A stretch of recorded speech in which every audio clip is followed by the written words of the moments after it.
Bon, maintenant que vous avez eu des petites bases sur les courbes de Bézier, on va aller sur le web dans un navigateur. Et nous allons chercher des images d'instruments de musique, par exemple, des guitares, ça pourrait être bien ça. Les guitares.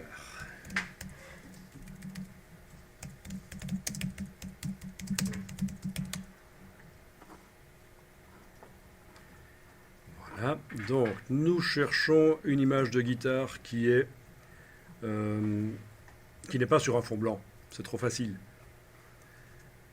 Donc j'ai tapé, et dans mon cas ici, guitare et entre guillemets public domaine, je suis passé à la partie image de Google et celle-ci me paraît bien.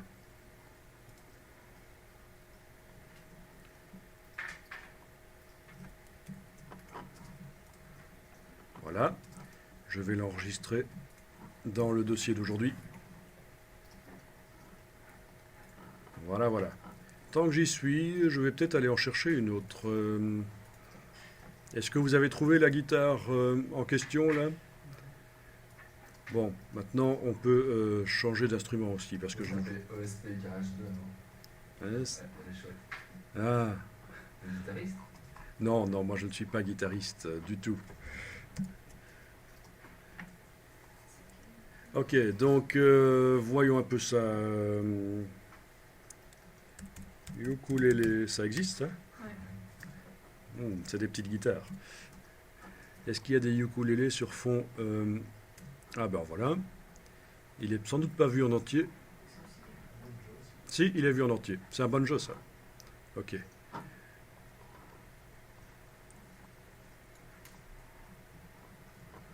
Au niveau du nombre de pixels, il n'y en a pas beaucoup, mais c'est pas grave. Pour faire ce que je veux faire, ça ira. Comme ça. Et non pas comme ça.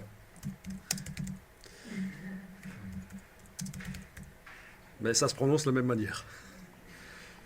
Bon. Ok. Euh,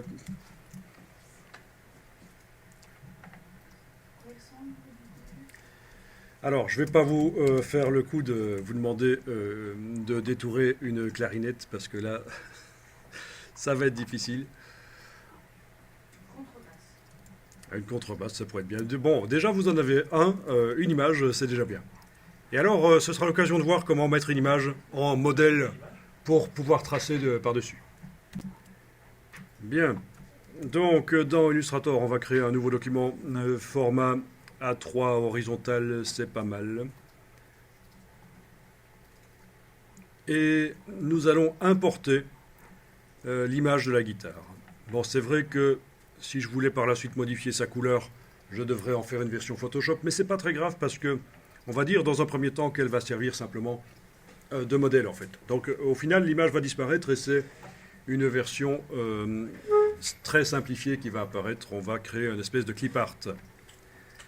Donc j'importe avec l'option lier cocher, c'est pas mal. Alors ici, vous avez l'option modèle.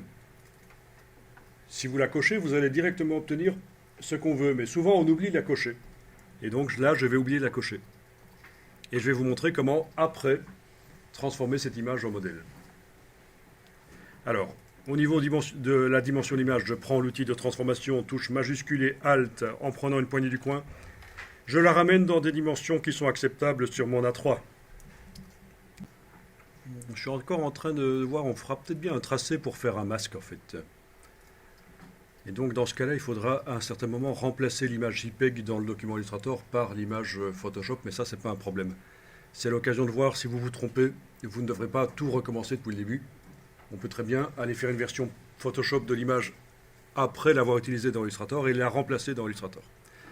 Bien, vous avez la palette des calques et vous voyez donc le calque qui contient l'image. Vous allez double-cliquer sur la partie droite du calque et cocher l'option modèle. OK. À partir de là, à la place d'un œil ici, vous avez autre chose. Il est verrouillé le calque et la guitare c'est à fadille. Donc c'est un calque modèle. C'est ce qu'on aurait obtenu si on avait importé l'image en cochant modèle.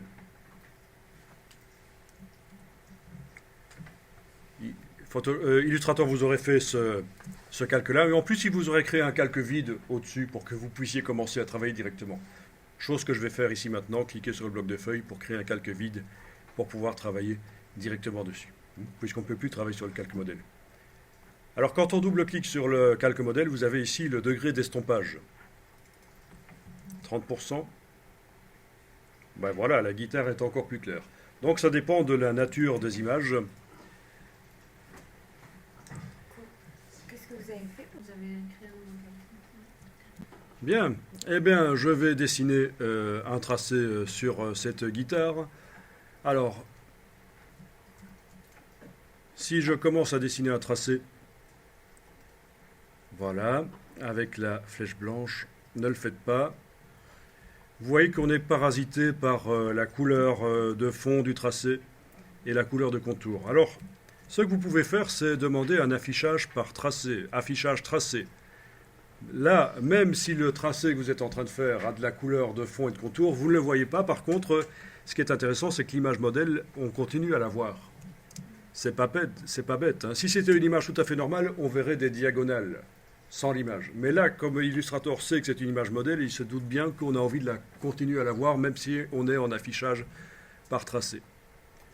Bien. Je supprime ça. Voilà. Et bien voilà, on va pouvoir faire la guitare. Alors, ce qui paraît logique, c'est de commencer à un point là où il y a un changement de direction assez brutal en fait. Par exemple, je vais cliquer un premier point là. Voilà. Ça va?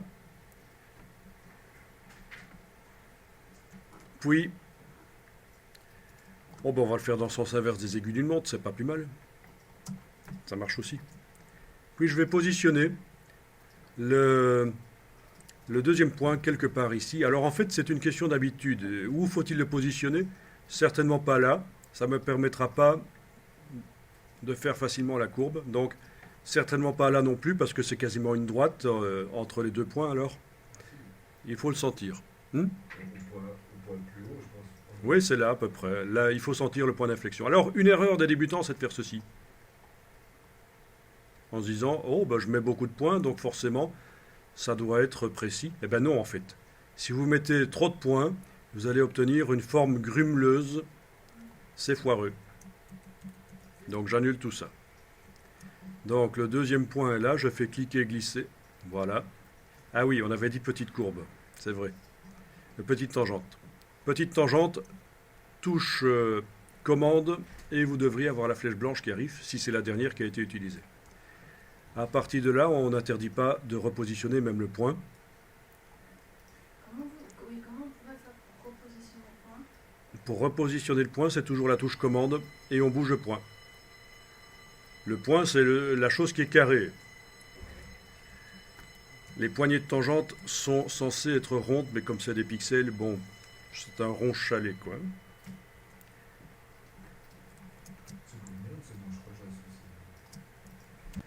Voilà, et je vais continuer le tracé rapidement. Alors en fait, vous n'êtes pas obligé de le faire ici, mais je vous le dis, quand on fait un tracé qui va servir de masque pour enlever le décor, notamment ici de la guitare, on le met un peu à l'intérieur de l'objet pour être sûr de ne pas voir encore du décor une fois que ce tracé servira de masque. Donc le tracé comme on le fait ici à cheval sur le bord de l'objet, c'est bien pour apprendre, mais dans la vraie vie, il faudra un peu aller raboter.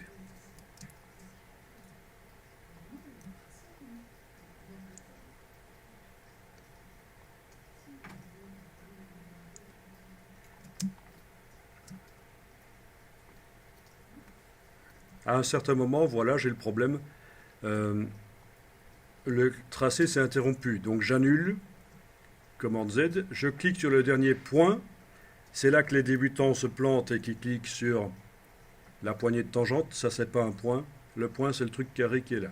Je clique pour indiquer que je recommence le travail à partir de là, c'est là que les débutants se plantent parce qu'ils cliquent et ils glissent. Ben non, il fallait juste cliquer sur le dernier point pour indiquer qu'on recommence le travail au départ de là, et puis cliquer et glisser plus loin pour faire une micro-tangente et l'ajuster avec la touche commande. Et donc il y a des gens qui détestent Illustrator à cause de ça.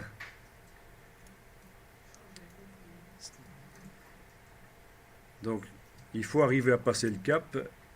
Voilà. Tiens donc, je suis pas en train de faire une gaffe là. C'est l'ombre ou c'est le bord de la guitare ça? C'est le bord ça, hein. Donc je suis en train de faire une gaffe en fait ici. À un certain moment, j'aurais dû changer ça. C'est pas grave, c'est des choses qui arrivent. Je vais supprimer les points ici carrément. Avec la flèche blanche, je les englobe. Voilà. Je redémarre de là. Ben oui, on parle, et puis voilà.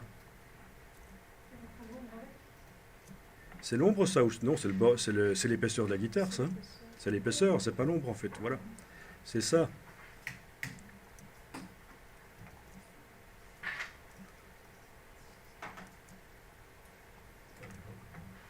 Et oui, on a le reflet en fait de la moquette dedans. C'est ça qui est perturbant.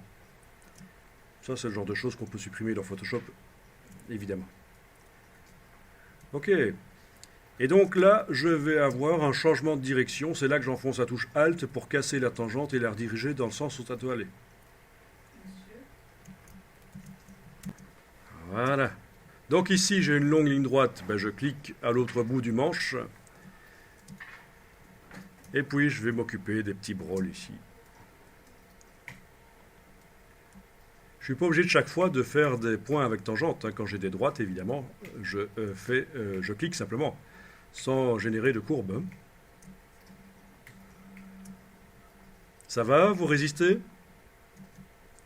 La dernière fois que j'ai expliqué ça dans un groupe, c'était dans une formation Photoshop. Il y en a une qui a pété les plombs à ce moment-là. C'était too much pour elle. Bon, ben, je suis désolé, mais il faut... on est tous passés par là. Hein. Voilà. Tu dis? Hein, ben, écoute... Ça, l'infographie, c'est pas un métier de tout repos. Hein. Si vous voulez être cool, allez élever des moutons... dans le massif central, vous aurez de temps en temps un ours qui viendra bouffer vos moutons, je ne sais pas, d'autres problèmes, mais... Est-ce que vous pourriez arrêter ce que vous faites là et montrer la courbe du corps de la guitare pour voir les points? Alors, tu veux voir la courbe du corps de la guitare? Voir combien de points vous avez... Voilà, le nombre de points que moi j'ai mis. Voilà. Ah ben non, il n'y en a pas beaucoup. C'est ça le problème. Mais c'est normal que ce soit foireux au départ. Hein. Donc, si vous n'arrivez pas à le faire, si c'est foireux chez vous, c'est tout à fait normal. Ça demande de l'entraînement. Mais bon, quand on crée des objets Illustrator avec la plume, c'est comme ça aussi. Sauf qu'on travaille dans le vide. Ben oui, la silhouette du personnage, par exemple. Ah, c'est vrai qu'on n'a pas fait la silhouette du personnage. Vous ne l'avez pas faite, vous en faites si. Non, hein. Le personnage, vous ne l'avez pas fait. Vous l'avez fait? Pas tous. Hein. Donc il faudra qu'on revienne à ça, faire une symétrie. Donc ce sera un personnage dessiné en courbe de Bézier directement.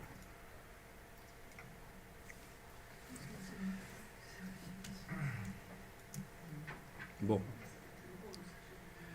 Alors, il faut le dire ici, la photo d'origine est floue, c'est pas génial. Donc il y a une certaine dose d'interprétation ici en fait. Hein.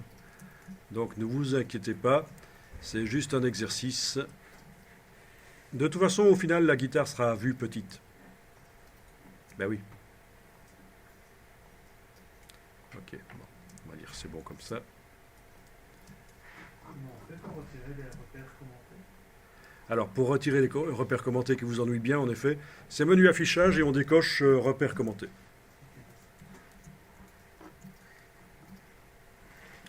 Bien, je vais enregistrer ce document Illustrator sous le nom guitare détourée. Je ne mets pas les accents, c'est une habitude pour que les noms soient compatibles web directement. Mais sinon, je suis au courant qu'il y a deux accents sur détouré. Ne vous en faites pas. Si vous faites des longues tangentes, vous allez avoir des problèmes parce que chaque segment sera défini par la position de deux poignées de tangente. Et ça, c'est la cata pour régler ça. Bien.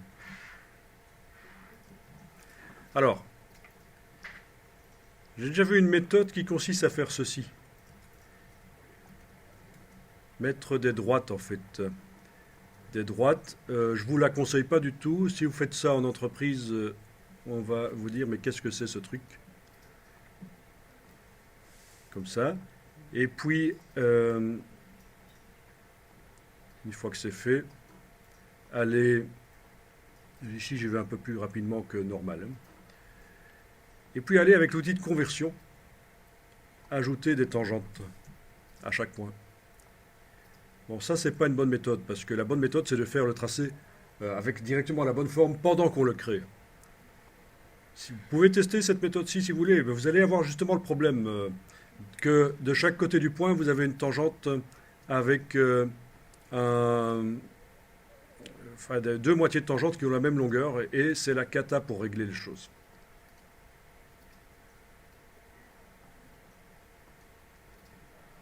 Mais quand on clique à côté avec l'outil de conversion de points, il y a un message qui apparaît qui dit qu'il faut cliquer sur un point d'ancrage avec cet outil-là. Bon, ben c'est gentil, je le sais bien. Si je clique à côté, c'est pas que je le fais exprès. Et donc j'ai cliqué dans le message sur ne plus afficher.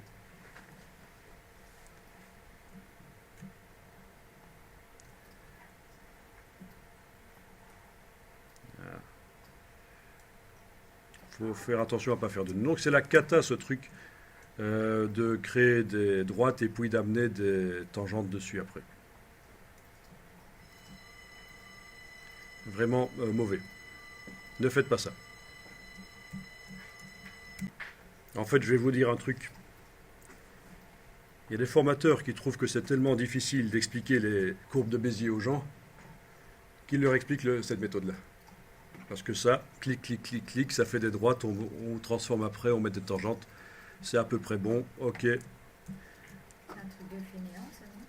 Ben, il ne faut pas être très perfectionniste en tout cas. Donc ça, c'est bien. Essayez de faire des bonnes tangentes. C'est difficile au début. Donc ici, je vais indiquer sur le calque que j'avais montré là, que c'est la mauvaise méthode. Et ça, c'est la bonne méthode. Voilà. Bien, vous avez donc le tracé qui fait le tour de la guitare. Il va nous servir de masque. Vous avez bien sauvegardé votre image, on ne sait jamais, au cas où vous feriez une gaffe.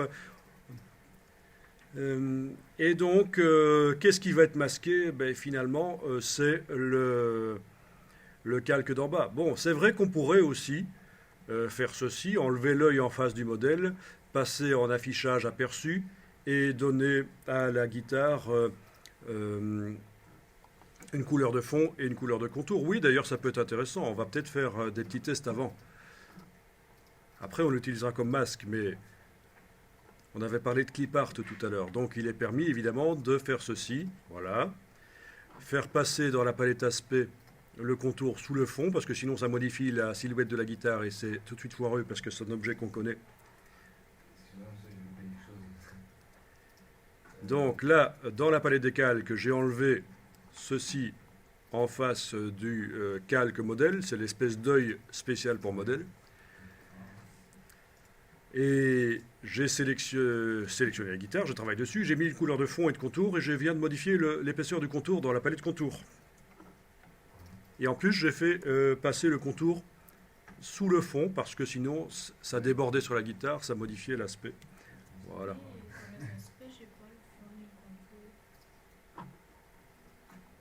Et vous pouvez même enregistrer ça sous un autre nom. Ah oui, oui. Tu n'as pas le fond, tu n'as pas le contour, parce qu'il faut aussi repasser en aperçu, ça j'ai pas dit. Affichage, aperçu, ben logique, hein. On est en affichage tracé. L'intérêt, c'est de ne pas voir les couleurs, elles ne nous parasitent pas la vue, mais à un certain moment, il faut repasser en affichage aperçu. Bien entendu, pour faire un vrai clip art intéressant, il faudrait que comment ça s'appelle ça? L'oreille ou je ne sais quoi, ça s'appelle comment ce trou? Enfin, le trou, on va dire. Désolé pour les puristes en guitare qui connaissent le nom exact. Le trou est... ça s'appelle comment ça? La table d'harmonie ou quoi? Je ne sais plus, moi. le brol, là où s'attachent les cordes. Voilà, il faudrait que tout ça soit visible, sinon ça ne ressemble pas vraiment à une guitare. Il manque évidemment des éléments caractéristiques. Hein. Le Le sillet. Hein. On en apprend tous les jours. Et le trou, ça s'appelle comment? Un trou. Un trou. Je sais pas si vous savez, c'est une guitare sèche, c'est une guitare électrique, mais ouais, c'est... Ah oui, la guitare électrique, il n'y a pas vraiment... Non. J'ai toujours. Ouais. Voilà. Donc il y en a qui ne voyaient pas leur fond parce que dans la palette des calques, ils avaient sélectionné le calque. Ici, voilà. Le calque et calque. Ça ne me montre pas le fond et le contour, évidemment. Donc c'est l'objet qu'il faut sélectionner si je veux voir les caractéristiques de l'objet dans la palette aspect. Donc le fait de faire ça sur le calque sélectionne l'objet, c'est vrai, mais ne me montre pas ses caractéristiques dans la palette aspect. Donc c'est vraiment l'objet qu'il faut sélectionner. Voilà. Oui, ce qui manque aussi pour que ça ressemble à une guitare, c'est l'épaisseur de la guitare, parce que là... Mais bon. On va pas passer du temps à faire le clip art, c'est la méthode ici, après ça prend du temps, c'est sûr. Ok, donc ça marche, vous avez votre clip art, vous enregistrez le fichier et nous allons, c'est l'occasion de voir les fonds et contours multiples. On a déjà touché un peu à ça. Mais on va refaire ça rapidement. Vous allez voir que c'est vraiment au niveau créatif, ça peut être intéressant. Donc vous avez votre objet, vous avez la palette des aspects qui vous montre que vous avez actuellement un fond. Vous allez dupliquer le fond. On pourrait aller dans le menu de la palette aspect, demander d'ajouter un nouveau fond, mais on peut aussi dupliquer celui-là. Voilà. Vous avez 3 fonds. On va lui mettre une couleur cyan au premier, une couleur magenta au second, et une couleur jaune au troisième. Donc ce sont évidemment les couleurs de la quadri, l'impression quadrichrome. Et on va donner un petit style, une impression de, justement, d'impression mal faite, de décalage de couleurs en fait. Donc actuellement vous avez 3 fonds évidemment, vu qu'ils sont exactement au même endroit. Le bleu, le cyan, pas bleu, attention, le cyan recouvre le magenta et le jaune. Oui, pourquoi je dis pas bleu? Parce qu'en fait, en imprimerie, le bleu, c'est une couleur qu'on obtient quand on superpose du cyan et du magenta. C'est un bleu profond, pas un bleu ciel comme ça. Donc ça, c'est du cyan. Donc, je vous rappelle qu'il faut absolument que l'objet soit sélectionné, parce que ceci, on pourrait le faire sans avoir l'objet sélectionné, mais vous travaillez dans le vide, vous faites quelque chose qui ne sert pas à grand-chose. En général, quand on met au point un aspect, c'est en regardant ce que ça donne sur un objet à côté. Et techniquement, il est possible de mettre au point un aspect sans avoir d'objet sélectionné, mais on travaille en aveugle. On ne sait pas trop ce qu'on fait. Et on peut après l'appliquer sur un objet, mais ça n'a pas vraiment beaucoup de sens. Ok, et donc je vais faire un décalage des fonds. Donc premier fond, le cyan, je vais lui appliquer un effet. D'abord, il est donc en surbrillance dans la palette aspect. Je vais lui appliquer un effet de... effet, distorsion, transformation. Transformation. Case aperçue cochée. Et je vais faire un déplacement. Donc il va se déplacer en horizontal et en vertical. C'est tout ce qu'on fait. Sur le fond cyan, un effet de transformation avec un déplacement horizontal et vertical. Donc, si quand vous êtes dans la transformation, vous avez la case aperçue qui n'est pas cochable, ça veut dire que vous n'avez pas d'objet sélectionné, tout simplement.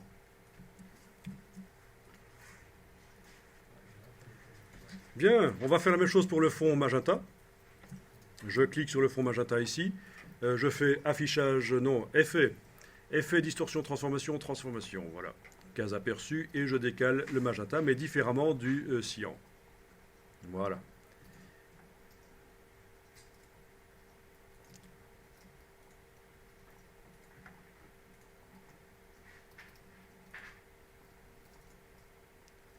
Voilà. Je vais faire la même chose sur le fond jaune. Je clique sur le fond jaune dans la palette aspect et je lui mets un effet de transformation. C'est vrai que je pourrais aussi dupliquer les effets de transformation qui ont été faits juste avant. Il suffirait que je prenne celui-là avec la touche Alt, je le déplace sur le fond jaune. Et sur le fond jaune, j'ai maintenant un effet de transformation dont les paramètres sont identiques à celui du magenta. Donc le fond jaune est derrière le fond magenta. Mais je vais aller modifier ça ici. Case aperçu coché, voilà. Voilà, et ça doit vous rappeler quelque chose, cet effet de décalage des couleurs primaires de l'impression.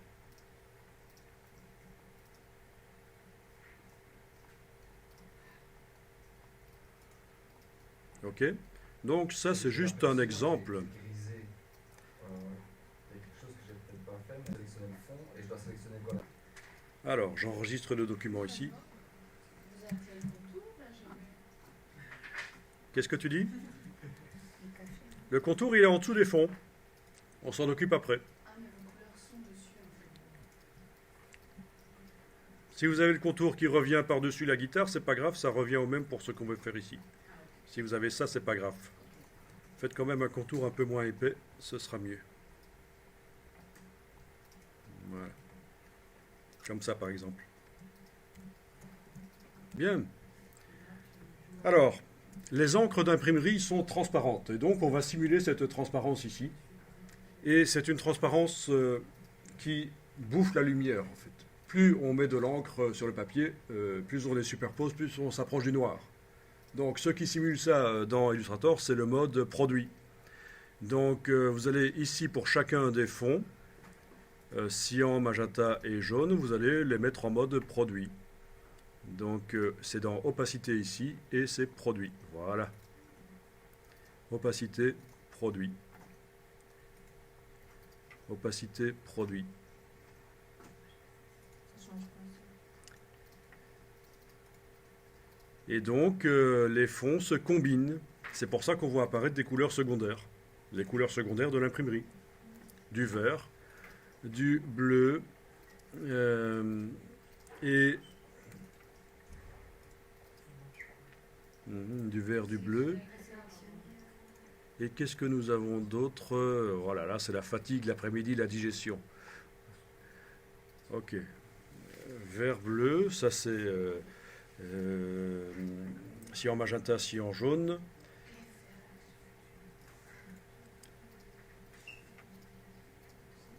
Et nous devons avoir du rouge aussi, mais c'est pour ça il est discret en fait.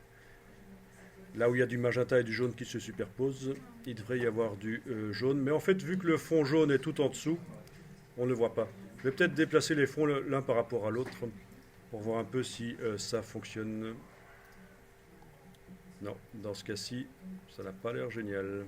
Ah ben, mon objet n'est pas sélectionné, évidemment. Ah, ah. Voilà, ben oui, voilà. Une fois que vous avez fait ça, vous allez déplacer les fonds les uns par rapport aux autres pour obtenir l'effet qui vous paraît le plus intéressant. Voilà.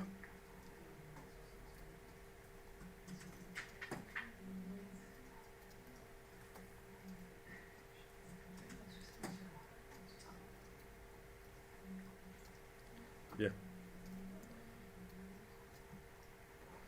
Donc souvenez-vous que ceci, on pourrait très bien en faire un style d'objet et l'appliquer rapidement sur plein d'autres objets différents en fait. Hein, pour donner cet effet de vibration éventuellement. Donc, alors au niveau de l'opacité, on pourrait réduire un peu éventuellement l'opacité. En plus d'avoir mis en mode produit, il faut que l'objet soit sélectionné. Voilà. Dans les fonds, oui, on teste, on réduit l'opacité s'il faut. Bon, après, c'est vous qui voyez comment vous allez régler ça, en fait. Hein. Voilà. Si je modifie l'opacité du cyan et du magenta, je les ai mis à 50%. Ah tiens, celui-là est en densité couleur plus. C'est pas bon, ça. Ça devait être du produit. Mais comme c'est du blanc en dessous, ça ne change pas grand-chose pour l'instant. Voilà.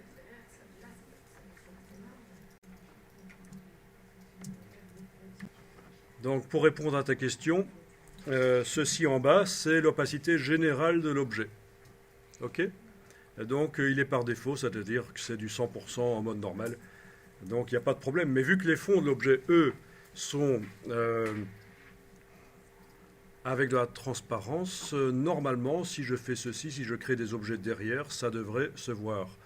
Voyons un peu ça. Je vais créer des objets comme ça, derrière des objets, voilà.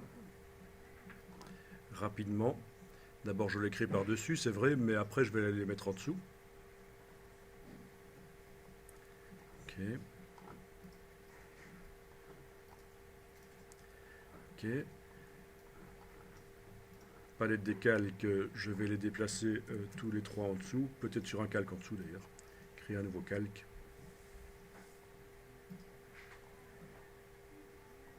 Déplacer. Alors, le nouveau calque, tiens non, je l'ai créé à l'intérieur, c'est un sous-calque, c'est pas bon ça. Donc, un nouveau calque en dessous, voilà, déplacer les objets en dessous. Voilà.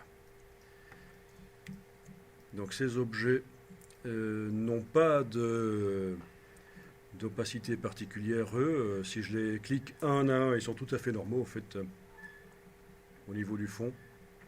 100% normal. Donc, par rapport au papier blanc, les objets recouvrent le papier blanc. Et ce qu'on a ici, c'est la guitare qui se mélange aux objets. Les couleurs de la guitare qui se mélangent aux objets. D'accord? Donc vous pouvez tester ça si vous voulez. Vous créez des objets en dessous. Et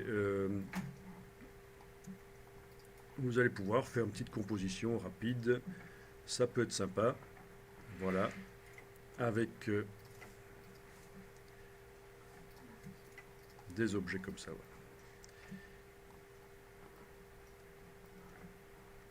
Ok. Ils me paraissent quand même fort vifs en fait. Hein. Je vais peut-être aller modifier l'opacité générale du calque. C'est une stock quand même. Eh oui. Voilà. Là, j'ai sélectionné le calque et j'ai été modifié dans la palette aspect l'opacité du calque. Donc tous les objets sont maintenant, les objets de ce calque-là, sont à 40%. Ok. Et sur l'autre calque, j'ai la guitare.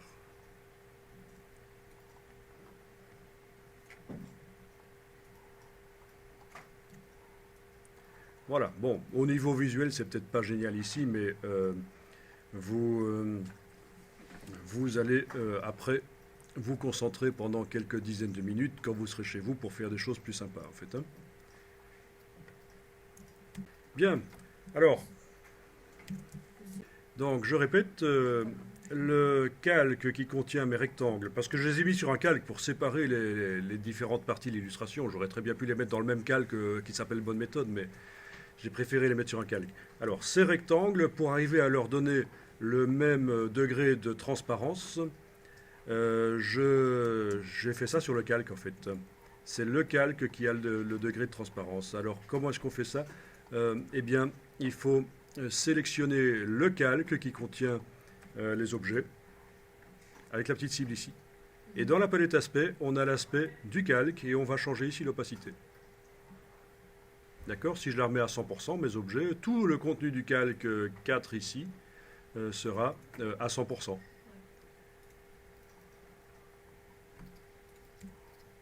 Je vais appeler ça rectangle de fond. On n'est pas obligé de renommer ces calques, hein, mais comme ça vous repérez bien.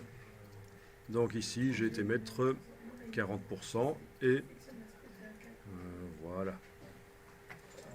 Donc entre eux, les objets ne font pas de la transparence, mais tout le calque devient transparent. C'est particulier. D'accord ?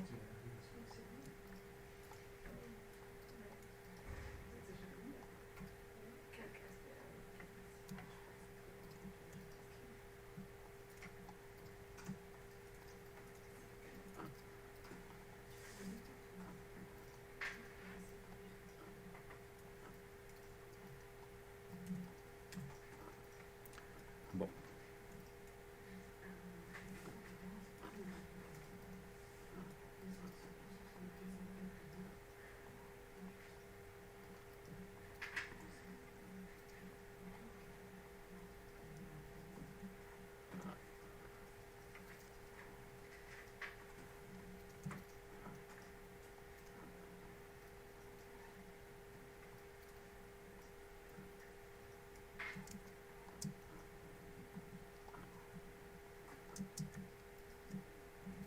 Bien, alors ceux qui veulent aller un peu plus loin, vous pouvez, en sélectionnant la guitare, là j'ai fait une erreur, j'ai sélectionné le calque et forcément ça me montre, j'ai sélectionné le calque de la guitare en cliquant sur la cible et forcément la palette aspect me montre ce qui concerne le calque de la guitare, mais non, en fait c'est la guitare que je voulais sélectionner. Donc j'ouvre le calque de la guitare et je vais sélectionner spécifiquement l'objet guitare ici. Et donc vous pouvez tester la multiplication du contour. Voilà. et aller peut-être reprendre une transformation qu'on avait déjà mise sur un fond et avec la touche Alt la transférer sur un contour. Et donc ça décale les contours. Voilà. Et si on leur met des épaisseurs différentes, ça peut donner des choses sympas. On peut aussi leur donner des couleurs différentes, bien entendu. Voilà. Donc vous mettez au point un aspect. Alors je vais vous montrer juste après que vous avez la possibilité d'aller chercher des effets spéciaux sur le web. Des aspects sur le web, enfin des styles graphiques. C'est la même chose en fait dans Illustrator. Style graphique et aspect, c'est la même chose. Les styles graphiques sont des aspects mémorisés en fait. Hein. Voilà. Parce qu'il ne faut pas toujours réinventer la roue en fait. Vous pouvez démarrer d'un style graphique existant et même le modifier. Ok. Donc là, j'ai dupliqué le contour qui était noir. Je l'ai dupliqué 2 fois. J'ai changé la couleur. Il y en a un qui est devenu rouge, un qui est devenu bleu. Il y en a un qui est resté noir. J'ai été déplacer des effets de transformation que j'avais mis sur les fonds avec la touche Alt. Je les ai déplacés sur les contours. C'est plus rapide que d'ajouter un effet de transformation et d'aller modifier les curseurs. Puisque j'en ai déjà plein dans la palette aspect, des effets de transformation. Et évidemment, c'est tout à fait aléatoire. Hein. Je ne savais pas ce que ça allait donner. C'est ça le principe. Souvent, en création, on manipule. Les logiciels actuels permettent de générer très rapidement du graphisme. Et alors, on fait un choix à un certain moment. On se dit, tiens, ça, c'est pas mal. Être créatif, c'est faire des choix. Et les logiciels permettent de faire rapidement des choix. Donc, c'est comme ça. Ça, j'ai pas dit, mais si vous allez dans la palette style graphique, menu fenêtre, style graphique, c'est comme pour le nuancier, c'est comme pour les brushes, c'est comme pour tout le reste. Vous avez ici en bas à gauche plein d'autres effets. Ce sont des palettes avec des effets.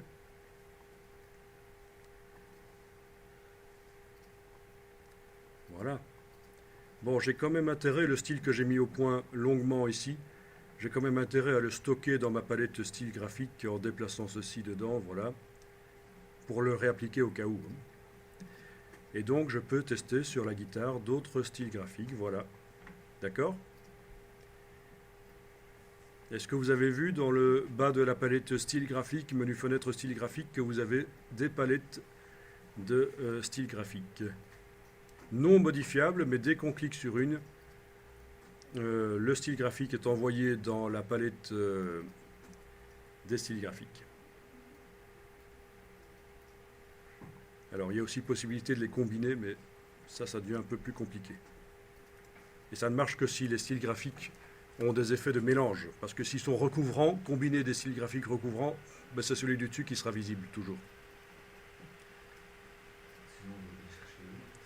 Donc toutes ces palettes de styles graphiques se trouvent dans le bas de la palette style graphique, on a la bibliothèque. Et la palette style graphique, c'est en allant dans le menu fenêtre style graphique. Alors vous voyez que ça calcule pas mal pour certains. Alors, il y en a certains, c'est assez complexe. Ça fait appel à plein d'effets spéciaux de Illustrator et en voilà un par exemple qui me met une minute à être appliqué en fait. Voilà, amusant. Enfin, si on veut.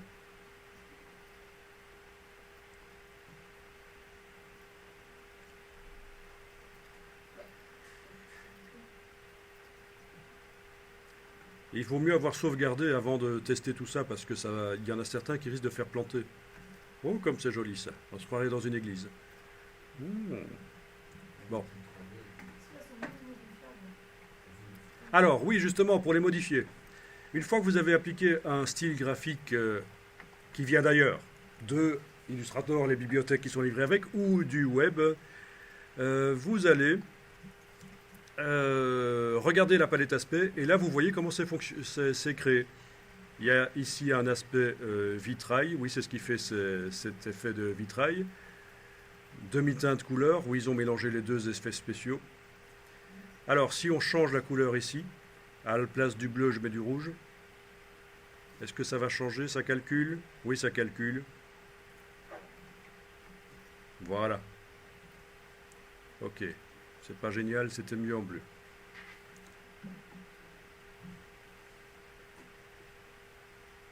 Voilà. Au niveau de ceci, contour, je vais mettre à la place du gris clair du bleu très foncé.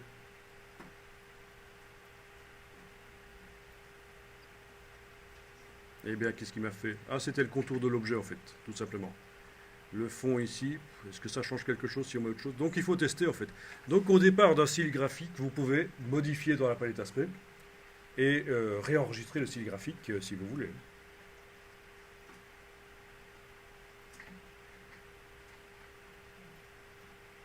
Celui-là est encore assez simple, il y en a des plus complexes. 3D sont pas mal. Et il y en a en 3D. La 3D dans Illustrator, oui. C'est pas super génial. Bon, alors voilà. Le style graphique, je l'ai modifié. Je peux aller le stocker dans la palette des styles graphiques. Voilà. Ça prend du temps. Et je vais pouvoir sans doute réappliquer le premier que j'avais créé moi-même. C'était celui-là. Voilà. Bien.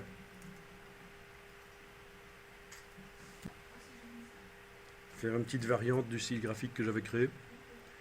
Donc peut-être voir aussi pour faire ça. Non, je l'avais récupéré, mais moi j'ai un Ah, je l'avais stocké avant d'aller chercher dans la bibliothèque. J'avais stocké mon style graphique dans la palette des styles graphiques en fait. Hein. En fait, On peut apprendre à propos des styles graphiques, en effet, comment c'est construit, oui. Dans la palette aspect. On peut apprendre à faire des styles graphiques en voyant comment c'est construit, tout à fait. Bon, là, je fais une variante de mon premier style graphique. Alors, souvenez-vous qu'on a la possibilité de demander dans le menu affichage de masquer le contour de sélection, c'est-à-dire que mon objet est toujours sélectionné, mais je ne vois plus le contour vectoriel. Et donc, quand je passe d'un style graphique à l'autre, je peux apprécier un peu mieux ce que ça donne, en fait. Hein. Vous voyez, je viens de faire juste une variante de mon premier style graphique que j'avais enregistré. J'ai mis un des contours en blanc plutôt que d'être en noir. C'est important quand vous faites des illustrations, j'ai déjà dit, mais je le répète, que dans l'illustration, il y ait une couleur noire et une couleur blanche. Parce que ce sont des couleurs de référence, ça va donner de la richesse visuelle à vos illustrations. D'ailleurs, il y a des outils dans Illustrator pour créer des harmonies de couleurs. Et il y a une option qui s'appelle conserver le noir et le blanc. C'est pas pour rien. Vous allez souvent voir ça en infographie. On modifie les couleurs, mais on conserve le noir et le blanc. C'est parce que déjà, ce sont des reflets et des ombres, c'est vrai, mais c'est aussi parce que ce sont des références visuelles. Hein, généralement, comme ce sont des reflets et des ombres, on les conserve, mais il n'y a pas que pour ça. C'est parce que ce sont vraiment des références visuelles. Voilà. Et donc, comment faire rapidement des illustrations en s'amusant? Voilà. Alors, je vous dis tout de suite, un ordinateur portable, c'est pas mal, mais ce sera toujours mieux de travailler sur une tour parce que ça va vous coûter moins cher une tour et ce sera plus performant. Même les ordinateurs portables les plus performants n'atteignent pas les performances d'une tour moins chère. Parce que, voilà, et Illustrator est un logiciel qui demande, surtout quand on commence à jouer avec les aspects, ça demande énormément de ressources informatiques. Donc, voilà, faites attention à ça. L'ordinateur portable, c'est bien, mais c'est pas pour rien que les tours existent encore. Ok. Donc, je vais vous montrer qu'il est possible d'aller chercher des styles graphiques sur le web.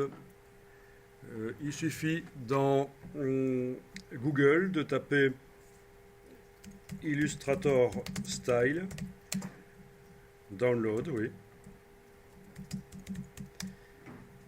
Voilà. Et vous allez tomber sur plein de liens qui vous proposent de télécharger des styles graphiques. Et c'est souvent gratuit. Il y en a qui viennent même de sites officiels Adobe, ce qu'on appelle le Adobe Exchange.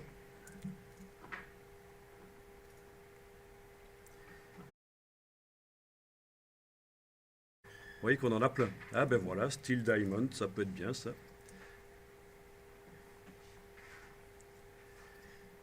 Texturé, des boutons. Alors, comment est-ce qu'on les utilise, les choses qu'on récupère sur le web? Ça, c'est des brushes, c'est autre chose, en fait. Eh bien, en fait, ça dépend vraiment comment la personne l'a créé. Il y a certains documents que vous allez récupérer, télécharger. Quand vous allez les ouvrir, le style sera dans la palette des styles graphiques. Et il y en a d'autres où le style sera directement sur des objets qui sont dans le document, mais pas dans la palette des styles graphiques. En fait, peu importe, hein. Qu'il se trouve dans la palette des styles graphiques ou sur un objet, c'est toujours un aspect, et vous allez pouvoir le récupérer, le transférer sur vos propres objets. Bon, voyons un peu celui-là. Download, voilà. Je vais télécharger celui-là au hasard, je ne l'ai jamais téléchargé. J'espère qu'il ne va pas me demander mon adresse mail, etc. Parce que là, dans ce cas-là, je ne vais pas accepter.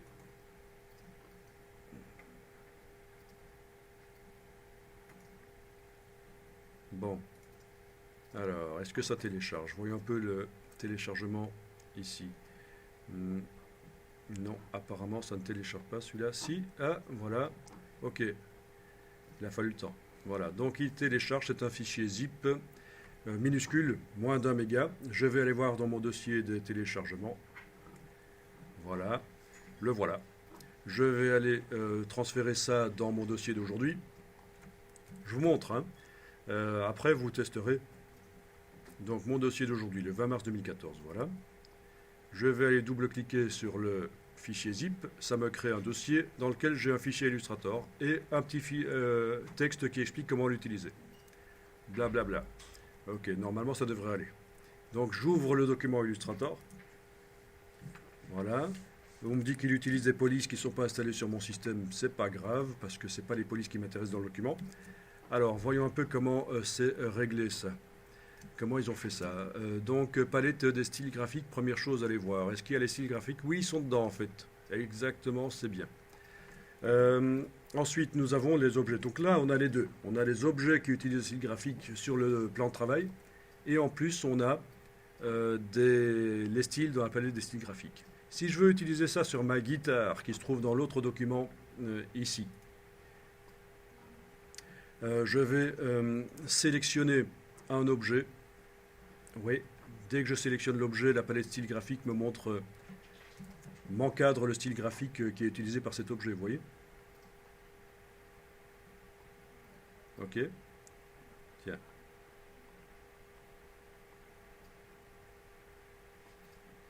Ok, ça il ne m'encadre pas. Comme c'est pas moi qui fais le document, évidemment, comprendre comment c'est organisé au niveau des groupes, il faudrait que j'aille déployer la palette ici. Donc avec la flèche blanche, là, de toute façon, j'arrive de toute façon au niveau objet. Bien. Donc imaginons que celui-là m'intéresse, je vais faire un copier de cet objet, édition copier. C'est une chose qu'on avait vue, hein, transférer un style graphique en copiant un objet qui le contient. Je vais dans mon document de la guitare ici. Je vais éventuellement coller sur un nouveau calque, c'est pas plus mal. Édition coller. Du coup, dans la palette style graphique du document, le style graphique utilisé par cet objet que je viens de coller a été transféré. Je peux enlever l'œil en face du calque, aller sélectionner la guitare.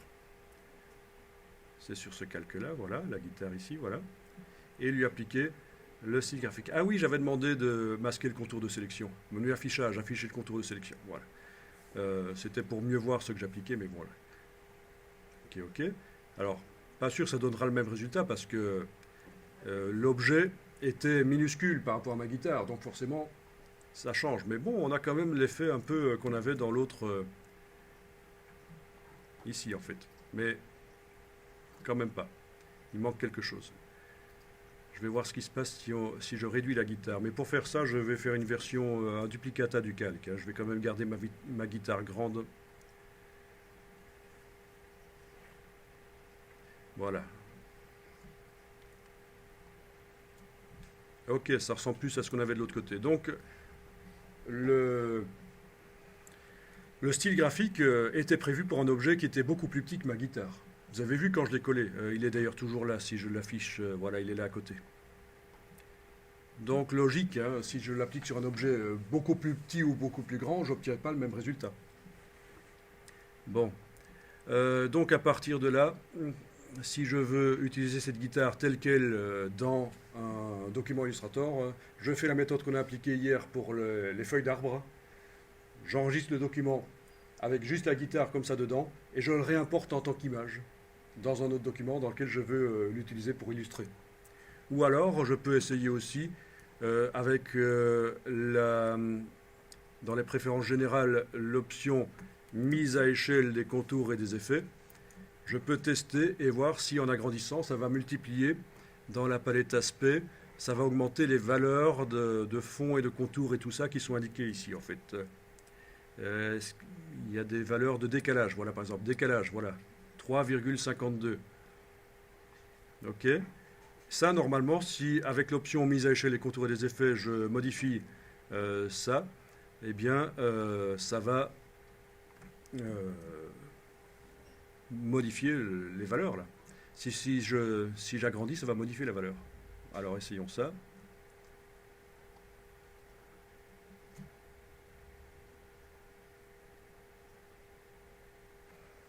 Voilà, donc ça marche. Là, la mise à échelle des contours et des effets a été faite.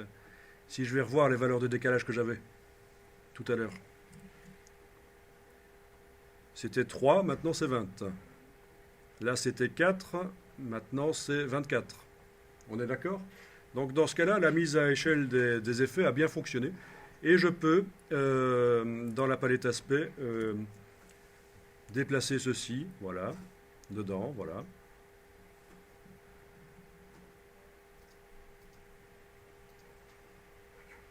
Ok. J'ai donc deux aspects quasiment identiques, sauf qu'il y en a un qui est prévu pour les objets grands, l'autre pour les objets petits. Je vais renommer celui-là. Style graphique, on va l'appeler comment? C'était bonbon. Hein. Voilà. On va faire bonbon pour objet A3, on va dire. Et celui-là.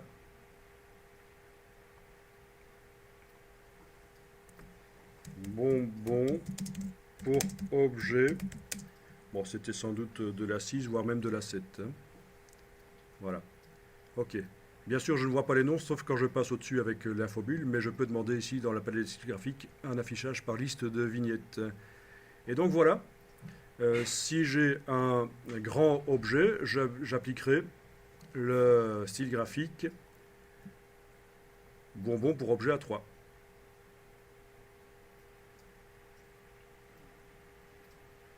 D'accord? Ça peut vous paraître obscur et complexe là, mais ne vous en faites pas, vous allez avoir l'occasion de revoir ça et de réessayer. Si j'ai un petit objet, voilà, comme celui-là, si je lui applique le style bonbon pour objet A3, bah, ça fait ça. C'est peut-être l'autre qu'il me faut. Voilà. D'accord?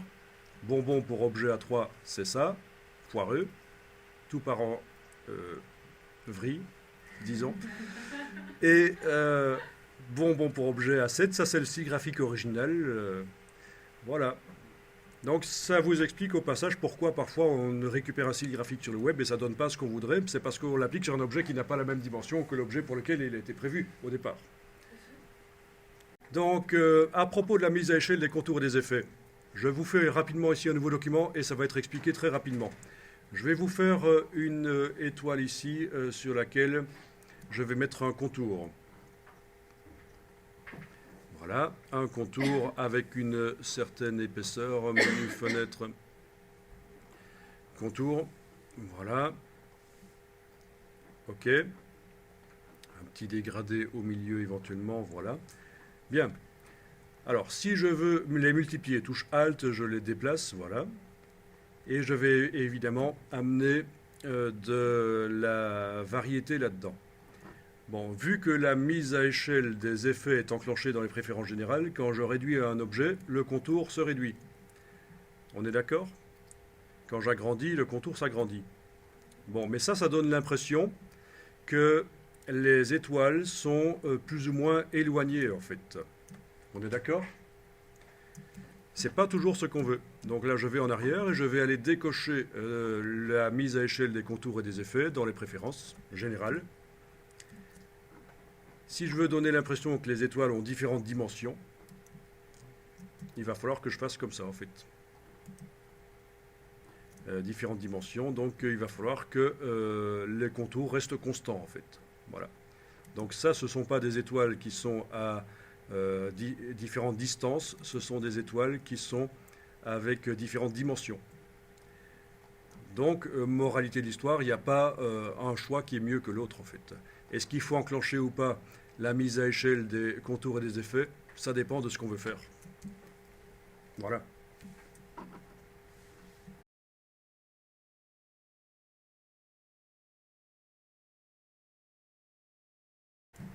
Bon, bah ici, je vais donc double-cliquer sur le calque d'arrière-plan pour décocher modèle, donc il redevient un calque normal qui contient l'image. Je sélectionne à la fois la guitare et l'image, donc touche majuscule. La guitare a un aspect, c'est pas grave, elle va de toute façon le perdre parce que je vais dire ici objet, masque d'écrêtage, créer. Et voilà, vous avez fait disparaître le décor autour de la guitare. Donc ça, c'est ce qu'on avait fait avec la montagne. Alors, sur cet objet qui s'appelle écrêter le groupe, rien n'interdit. C'était juste ce que vous avez fait, monsieur. Ok, donc ça c'est facile. Et je disais que je pouvais même mettre un effet spécial sur cet objet écrêter le groupe, c'est-à-dire par exemple effet spécial ombre portée. Comme ça, si je l'utilise dans une illustration, elle va même se détacher un peu de son fond. Alors au passage, remarquez mon ombre portée ici. Bon, elle est assez bien nickel, mais ce ne sera pas toujours le cas. Parfois, vous aurez des effets spéciaux, des ombres portées qui seront un peu pourries en qualité, comme par exemple celle-ci. Est-ce que vous voyez la différence? On commence à voir apparaître les pixels. Parfois, ce sera même pire. Ça va ressembler à un truc comme ceci. Ok? Ça, c'est pas un problème du tout. C'est un système pour accélérer le travail dans Illustrator. Les effets spéciaux, on dit que temporairement, le temps de travailler, on les fait fonctionner à basse résolution. Et ça, vous pouvez le tester aussi. Déjà, appliquer une ombre portée sur l'objet que vous avez obtenu là, écrêter le groupe, donc qui contient le masque et l'image. Sur cet objet, vous allez dans Effet spécial, ombre portée. Si vous avez plein d'objets avec des ombres portées dans votre illustration, ça va super bien ralentir l'ordinateur, en fait. Vous allez ramer. Et donc, pour que ça aille plus vite, le temps de travailler, le temps de faire votre illustration, vous allez réduire le nombre de pixels qui composent des effets spéciaux. Et ça se fait par le menu Effets, paramètres des effets de pixelisation. Ici, je suis passé en Autre et j'ai indiqué 18 pixels par pouce, alors que tout à l'heure, j'étais en 300 pixels par pouce. On est d'accord ? 300 pixels par pouce, l'ombre est nickel. Au niveau de la qualité, elle est nickel. Mais c'est lourd. Bon, s'il n'y a qu'un seul objet, c'est pas grave. Hein. Et effet paramètres, si je passe en Autre, et que je dis 18 par exemple, l'ombre a l'air vraiment pourrie, mais au moins ça va accélérer le travail de l'ordinateur. Alors, je prends ma petite calculatrice pour vous montrer quelle est la différence entre les deux. Si les effets sont réglés à 300 pixels par pouce, ça veut dire que sur un pouce carré dans le document, pour faire les effets spéciaux, Illustrator doit calculer 90 000 pixels. Tandis que si les effets sont réglés en 18 pixels par pouce, Illustrator doit calculer 324 pixels. D'accord? Vous voyez la différence? C'est énorme.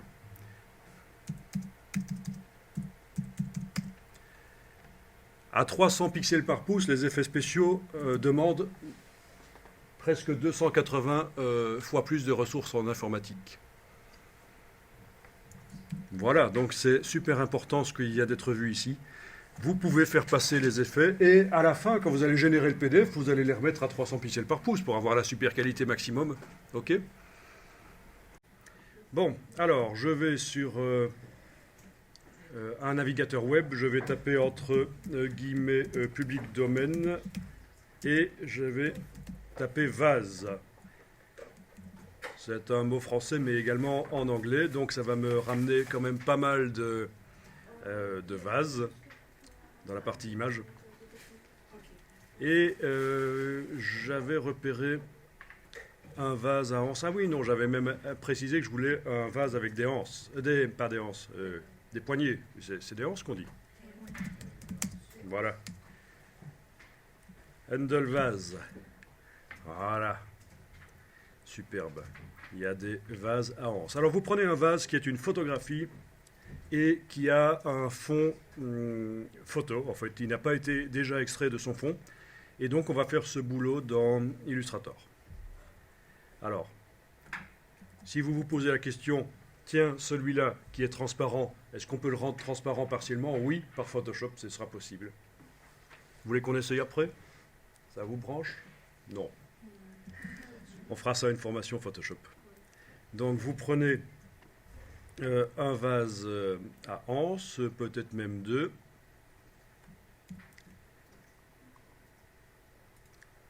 Et on va enregistrer ça dans un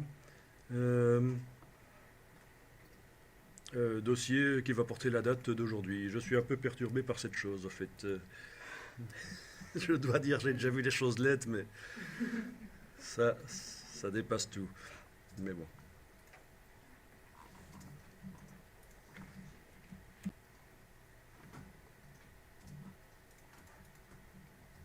N'oubliez pas de télécharger vraiment l'image haute définition. Vous cliquez sur afficher l'image.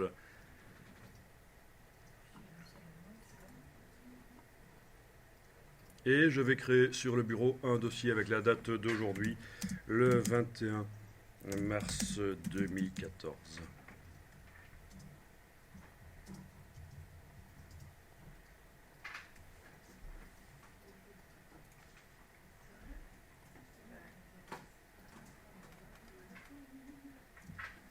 Bien, donc dans Illustrator, je vais aller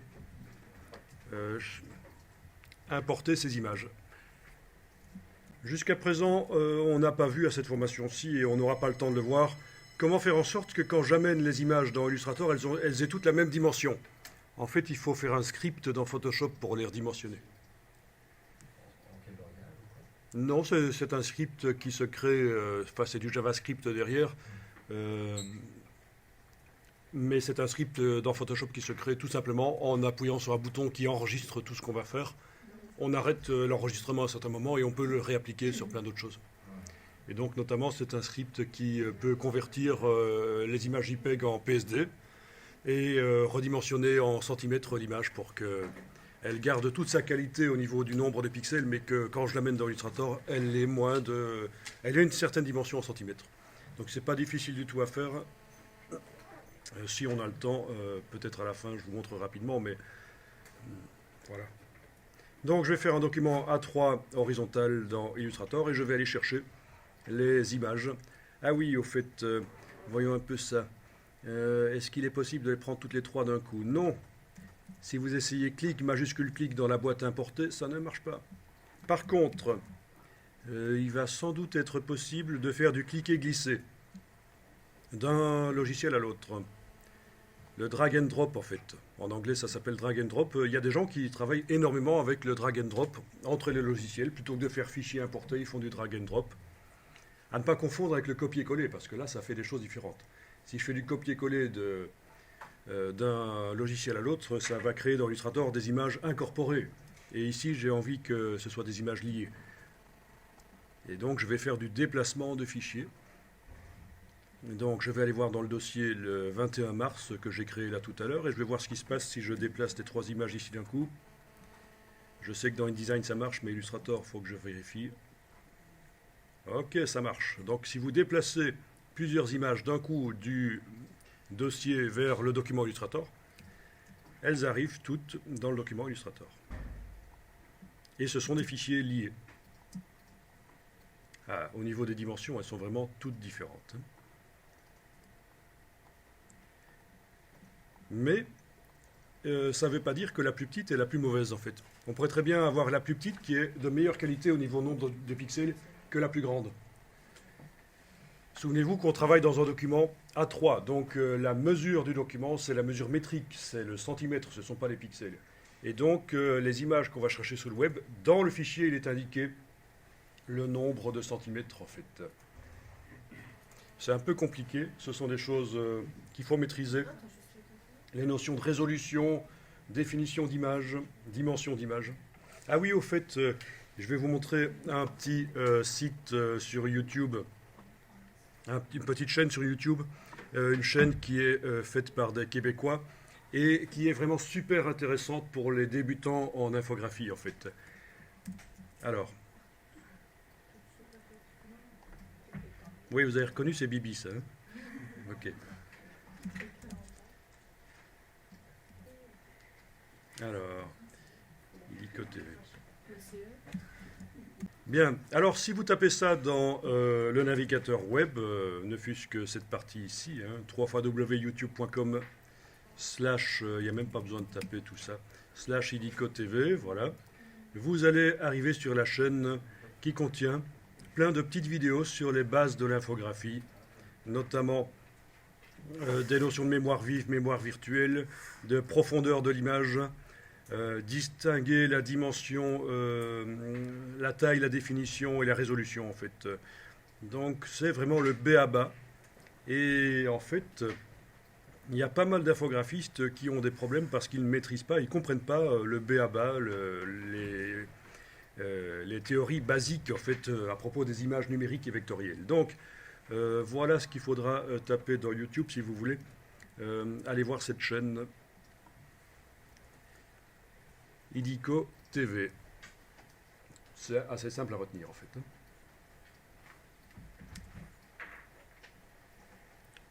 Bon, une fois que vous aurez tapé ça et affiché et appuyé la touche entrée, vous allez avoir une adresse plus longue. Mais c'est ça en fait. Bon, donc fin de la petite parenthèse, je retourne dans Illustrator et je vais redimensionner mes images avec l'outil de redimensionnement, l'outil de transformation manuelle et les touches Alt et majuscules pour que le redimensionnement se fasse centré et proportionné. Touche majuscule et Alt, voilà. J'utilise le raccourci clavier pour avoir la flèche pour pouvoir activer les images rapidement. C'est donc la touche commande du Mac ou contrôle du PC. Moi, il ne faut pas. Il y a un panneau interdit sur ma flèche. Donc, on doit faire- Voilà, donc je les ai redimensionnées et elles ont à peu près cette taille-là. D'ailleurs, c'est peut-être encore un peu trop grand pour ce que je veux faire. Je vais encore redimensionner. Non, ça ira, parce on pourra redimensionner après. Encore. Donc, on va faire un détourage rapide sur ces trois vases. Je vais verrouiller le calque sur lequel elles se trouvent. Alors, c'est peut-être pas obligatoire de les affadir et de faire en sorte que le calque devienne un calque modèle. Si vous y voyez assez clair comme ça, vous pouvez faire le tracé par-dessus. Vous vous souvenez d'hier, on avait double-cliqué sur la droite du calque et on avait coché l'option modèle pour que ça s'affadisse. Mais j'annule ça, c'est pas obligatoire. En tout cas, voilà, je vais travailler sur un calque au-dessus et le calque d'en dessous, j'ai verrouillé parce qu'il ne faudrait pas que pendant que je fasse le tracé, les images bougent de place, ce serait très ennuyeux. Et je vais enregistrer le document dans le dossier d'aujourd'hui. Je vais appeler ça 3 vases. VS1, voilà.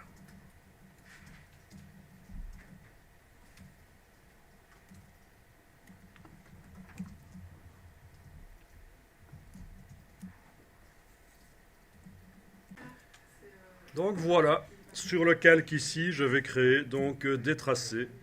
La couleur des vecteurs ici, je peux éventuellement la changer en double-cliquant à côté du nom ici et je peux prendre une couleur qui sera plus visible, comme par exemple le magenta, voilà. J'y vais avec la plume, je vais faire des vecteurs sans couleur de fond, sans couleur de contour. Touche verrouillage majuscule si je veux que le pointeur soit précis. Voilà, clic, là. Ah oui, tiens, quand on enfonce la touche commande, c'est la mauvaise flèche qui arrive. Donc je vais aller activer la bonne flèche juste avant, la flèche blanche, puis je reviens à la plume, puis j'enfonce la touche commande, puis je vais devoir indiquer que je raccroche la construction du tracé en cliquant sur le dernier point de construction. Et à partir de là, quand j'enfonce la touche commande, ce sera toujours la bonne flèche qui arrive. Ah oui, au fait, j'ai pas fait la bonne méthode. La micro-tangente. Voilà, micro-tangente. Il ne faut pas que je fasse les tangentes trop grandes au départ, sinon ça devient chipot. Là, pour le but de l'exercice, on ne va pas être méga précis, Essayez de faire un truc bien, mais on ne va pas essayer d'y passer une heure quand même. Hein. Donc touche Alt pour casser la tangente. Ben, on sait que vous êtes débutant et que ça va être foireux de toute façon. Comment ça non? Mais je dis ça pour vous encourager justement.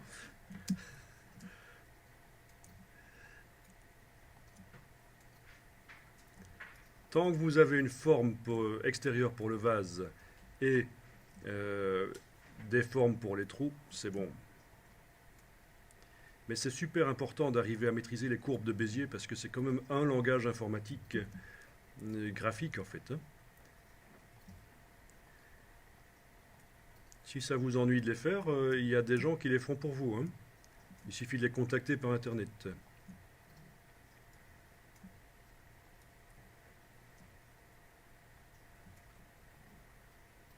Il suffit de taper dans Google Clipping Path. C'est le nom de tracé de détourage en anglais, Clipping Path. Et puis vous tapez, après ça, vous tapez le mot service. Et vous allez tomber sur plein de sites web qui vous proposent de faire des détourages. Pour un objet comme celui-ci, ça pourrait être à peu près 3 $. Alors à vous de juger, par rapport au temps que ça prend, est-ce que ça vaut la peine de payer? Quand on est pris par le temps, qu'on a 300 images à mettre en page, enlever les décors pour le jour d'après, ça peut être une bonne solution de payer.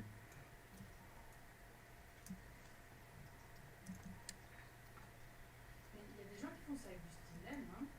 Enfin, pardon, ce que je veux dire. Avec des stylets, Un pad, une tablette, c'est ça? ouais. Oui, oui, tout à fait, oui, oui, il y a des gens qui ont la chance d'avoir une tablette. Mais c'est pas cher, si cher que ça. une tablette. Alors les tablettes, la tablette de base, c'est une 50aine d'euros. Et on n'a pas besoin de s'acheter une tablette à 400 € quand on est débutant. De toute façon, c'est toujours bien d'en avoir. Après, quand vous aurez l'argent pour la grosse tablette, la première à 50 € servira toujours. Quand vous serez en voyage, éventuellement.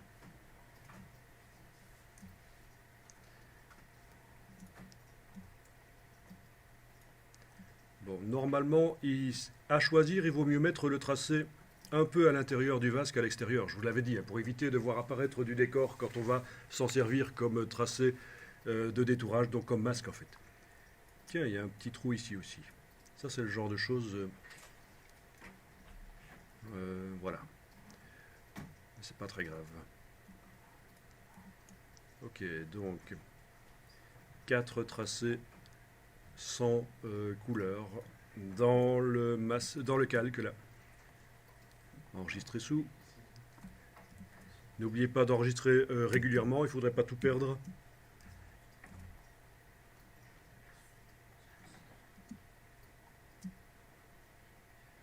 Alors, détourer les images, ça peut se faire dans Photoshop aussi. En général, ça se fait d'ailleurs plutôt dans Photoshop. Mais la technique est exactement la même. Au niveau des tracés, la création des tracés, ce ne sera pas plus facile ou plus difficile dans Photoshop. Ce sera la même chose.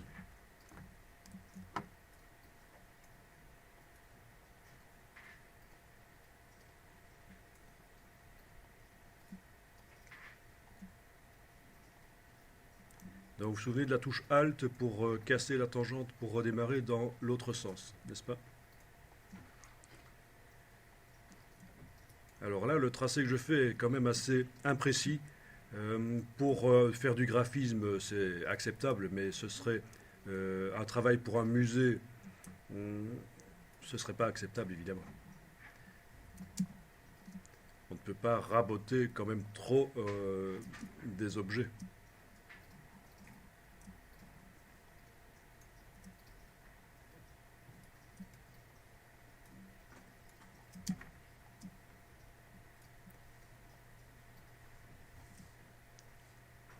Alors, quand on a affaire à des personnages qui ont une chevelure un peu floue, les tracés, ça ne conviendra pas.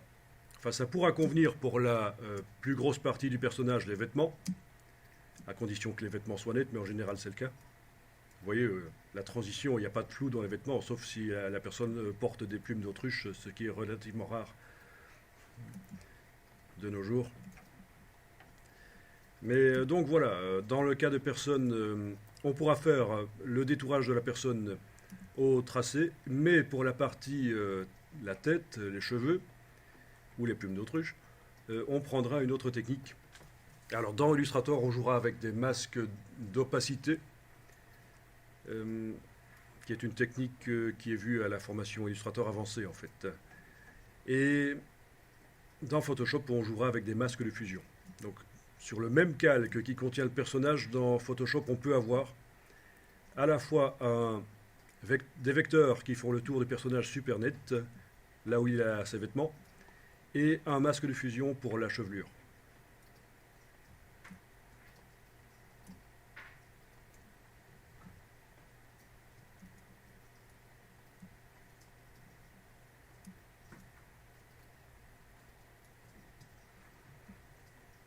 Bel exercice pour commencer une journée, hein, franchement. On devrait commencer toutes les journées comme ça. Je vais ouvrir un centre de bien-être comme ça, tiens. Faites vos tracés le matin. Mais monsieur, pour aller dans l'autre sens, le Alt.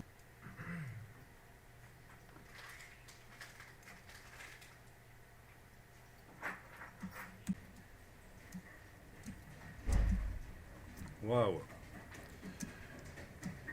La sale bête, ça ressemble à un dinosaure.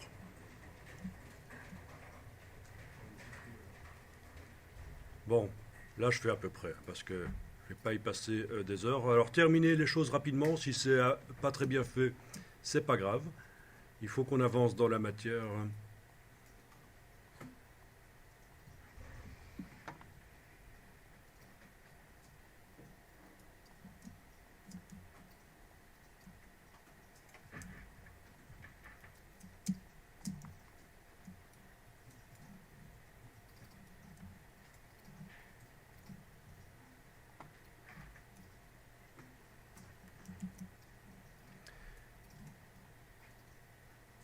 Donc les touches qu'on utilise pendant qu'on fait ça, c'est évidemment la touche barre d'espacement pour pouvoir bouger l'image dans la fenêtre, parce qu'on est amené quand même à zoomer et ne voir qu'une partie de ce qu'on détourne.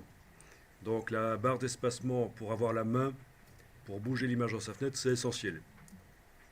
La touche Alt pour casser les tangentes, la touche commande du Mac ou contrôle du PC pour bouger les poignets, et commande Z pour annuler quand on a fait une gaffe. Et évidemment commande majuscule Z pour aller en avant si on a trop annulé.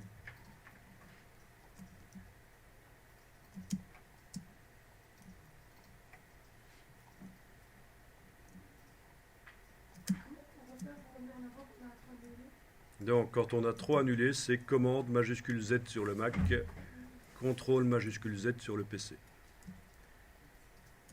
Alors contrairement à Photoshop, si on veut aller plusieurs fois en arrière dans Illustrator, il ne faut pas faire commande Alt Z. Ça c'est dans Photoshop. Si on veut aller plusieurs fois en arrière, c'est commande Alt Z. Ici dans Illustrator, commande Z va d'office plusieurs fois en arrière si je fais plusieurs fois commande Z.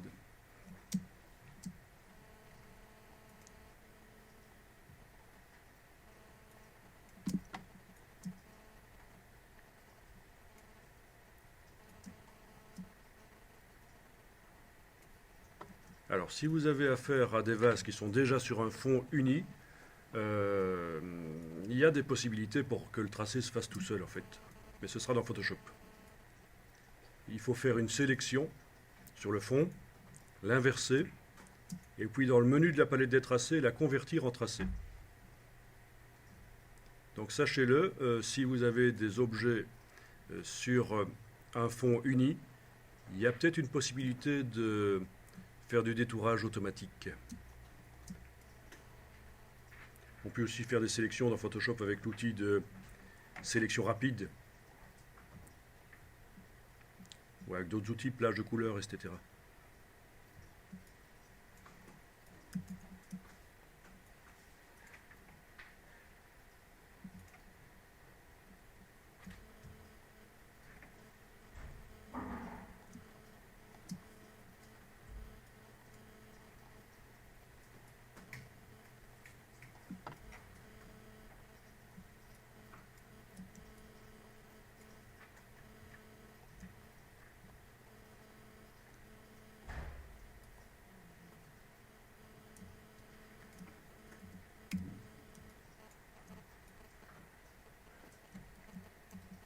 Ouais, ici, j'avais perdu mon tracé. J'ai donc enfoncé la touche commande et j'ai fait un rectangle pour retrouver mon tracé qui n'a pas de couleur et pas de fond. Ceci dit, si j'étais en affichage par tracé, ben oui, parce que là je suis en affichage par aperçu, affichage par tracé, ah ben non, ça ne marche pas dans ce cas-ci, forcément, parce que mon image, mon calque en dessous n'est pas un calque modèle. Ah ah. Donc l'image n'apparaît pas. Si c'était un calque modèle, elle apparaîtrait et j'aurais tous mes tracés qui apparaissent en permanence en fait. Bon, là je reste en affichage aperçu alors. Voilà. Ok. Donc, là.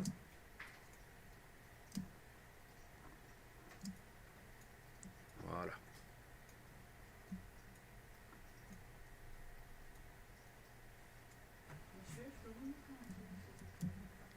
Bon, ici j'ai tapé dans Google Tangents Bézier et je trouve par exemple ceci, c'est pas mal ça.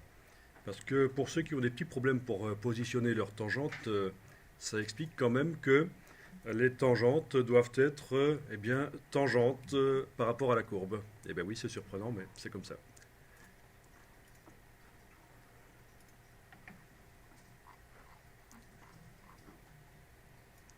Donc, en bleu ici, les tangentes à la courbe, c'est comme ça que vous devez les faire.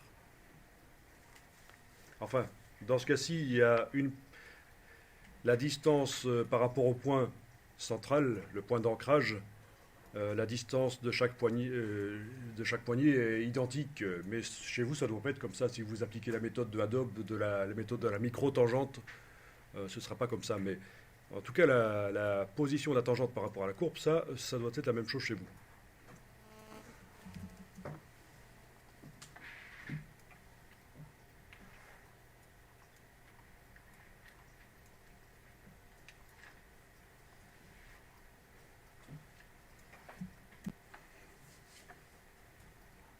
Alors, on peut très bien créer des objets dans Illustrator et les transférer vers un logiciel 3D et en faire de la 3D en fait. Il n'y a pas de problème.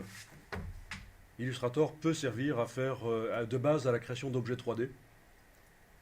On peut même prendre une photo de quelque chose ou un dessin, le vectoriser et puis en faire un objet 3D.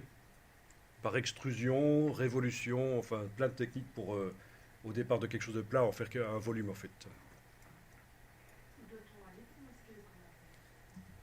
Donc pour répondre à ta question, pour que tout le monde en profite, les commentaires en vert quand on survole, c'est ce qu'on appelle donc les repères commentés. Et ça se désactive par menu affichage, on décoche repères commentés. Voilà, comme ça on n'a plus ces choses vertes qui apparaissent et qui clignotent en effet. Ok. Alors, vous pouvez remercier Monsieur Pierre Bézier de vous avoir imaginé un truc comme ça. Voilà.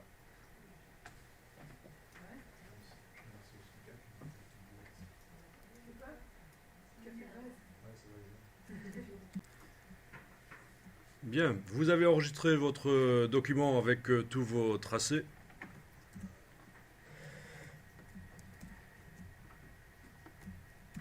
Et on va maintenant faire en sorte que les tracés deviennent des masques pour masquer les images qui se trouvent en dessous. Donc bien entendu, il va falloir déverrouiller le calque des images. Donc dans la palette des calques, je déverrouille le calque des images.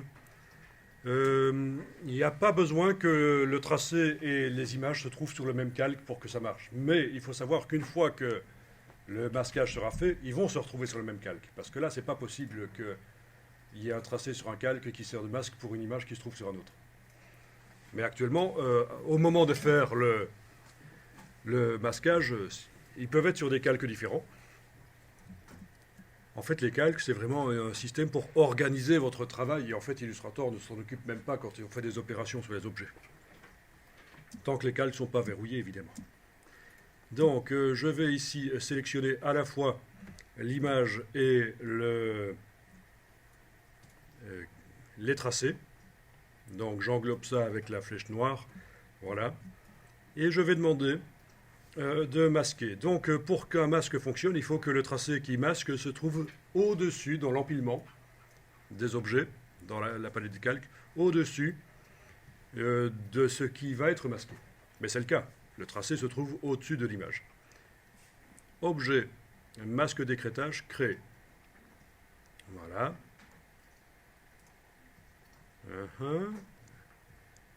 Là, il me met un message bizarre. Ah, tiens, on en avait parlé.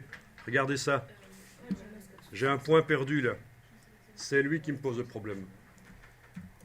Donc, ça, c'est des choses que... On a déjà dit que les points perdus peuvent poser des problèmes. Et donc, quand j'essaie de faire un masque ici, il me dit impossible de créer le masque d'écrêtage. Un tracé utilisé comme masque doit contenir au moins 2 points d'ancrage liés. Et c'est là que je me dis, tiens, c'est bizarre. J'ai fait 3 formes et il y a au moins 2 points d'ancrage dans chacune de ces formes. Et donc, le problème vient d'ailleurs. Et là, je remarque que j'ai un point perdu qui est là. OK. Si on est en affichage par tracé, les points perdus apparaissent sous la forme de petite croix ici. Il y a même une solution dont j'ai parlé pour les éliminer, ces points perdus. Il n'y en a qu'un seul là, mais j'avais quand même appliqué la chose. Objet tracé nettoyage. Objet tracé nettoyage. Et dans la boîte ici, je vais dire que je vais supprimer les points isolés. OK. Et vous allez voir, le point qui est là va disparaître normalement. Voilà, il a disparu. Donc c'est Illustrator lui-même qui supprime les points isolés comme ça, qui nous pose des problèmes. Objet tracé nettoyage. Maintenant, j'aurais pu aussi, comme il n'y en a qu'un seul et que je vois qu'il n'y en a qu'un seul, j'aurais pu aussi très bien le supprimer manuellement. Avec la flèche blanche, je clique sur lui, touche suppression, et puis voilà, il est parti. Enfin, c'était l'occasion de voir ça.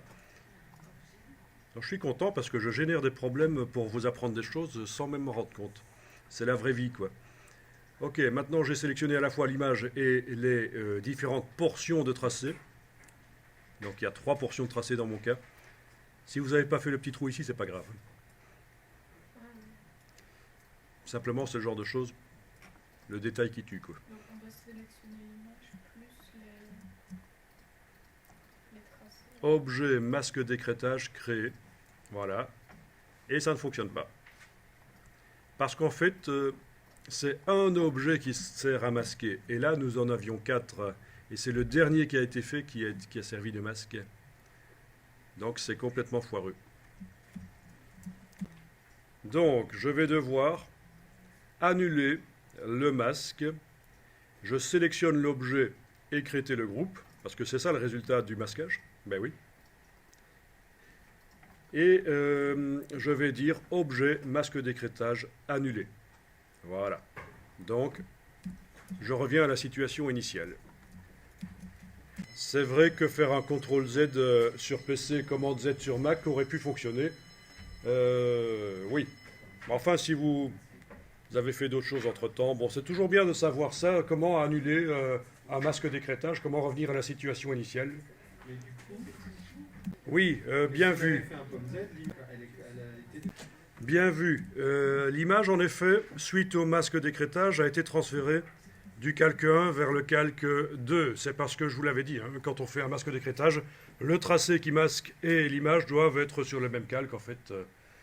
Mais c'est pas grave, en fait, qu'elle peut rester là, puisque de toute façon, elle va devoir y aller, puisque je vais faire un masquage qui va fonctionner cette fois-ci.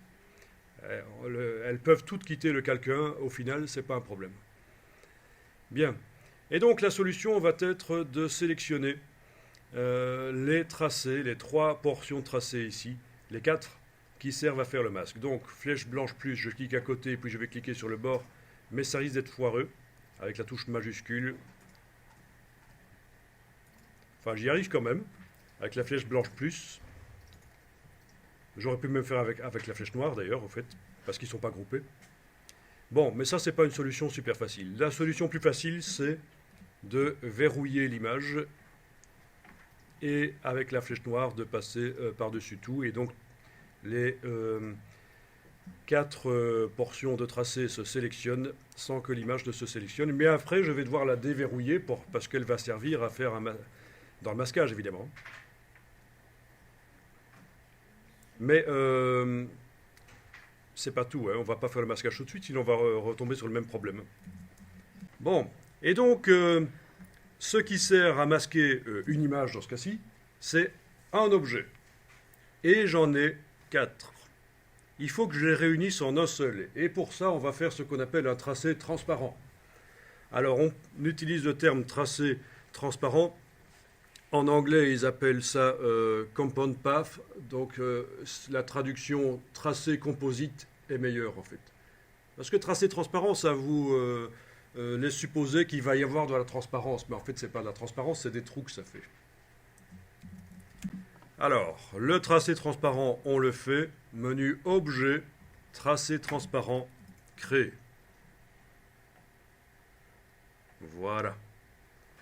Alors, pour les petits malins, il est possible de faire aussi ça par le Pathfinder. Mais ça ne donne pas toujours le même résultat, en fait. Donc, voilà. Vous avez sur un niveau, vous avez les 4 portions de tracé qui ont fait donc un tracé transparent. Donc, pour répondre à ta question, mais bien entendu, nous n'allons pas le faire ici. Mais pour répondre à ta question, tu demandes s'il serait possible de faire apparaître le décor et disparaître le vase. Oui, il faudrait, avant de faire le tracé transparent, tracer un cadre autour. Et alors il considère que. Oui, d'accord, il inverse. ah ben oui, c'est ce qu'on appelle la règle pair-impair, odd-even. Donc, si j'ajoute un objet, ceci va devenir un trou. Parce que forcément, ce sera à l'intérieur, ce sera superposé à un autre objet. Mais donc, on ne va pas le faire ici. Surtout, n'essayez pas. Parce que nous allons maintenant essayer de déverrouiller l'image, si elle n'est pas déjà déverrouillée. Sélectionner à la fois ce tracé transparent et l'image. Donc, majuscule, clic, les deux sont sélectionnés ou englobés. OK. Bien entendu, vous ne prenez pas l'image par là, ça la déplace par rapport au tracé, elle n'est plus en place. Donc quand je dis englober, on démarre vraiment l'englobage à l'extérieur en fait. Bien, et puis on va faire le masquage. Objet, masque d'écrêtage, créé. Et voilà, vous avez un tracé avec des trous. Si je demande d'afficher le damier de transparence dans le menu affichage, on voit qu'on a vraiment des trous. Bon, ben, il suffit de faire la même chose pour les 2 autres en fait. C'est-à-dire, en verrouillant les images, vous sélectionnez les tracés qui sont au-dessus. Vous en faites un tracé transparent. Objet, tracé transparent, créé. Ça va donc réunir plusieurs objets en un seul. Voilà. Je vais faire la même chose tant que j'y suis pour l'autre. Faisons les choses en série. Objet, tracé transparent, créé. Voilà. Bien. Je déverrouille le calque des images. Je sélectionne à la fois ce tracé et l'image et je demande de faire un masque. Là aussi. Tiens. Il veut pas. Pourquoi ?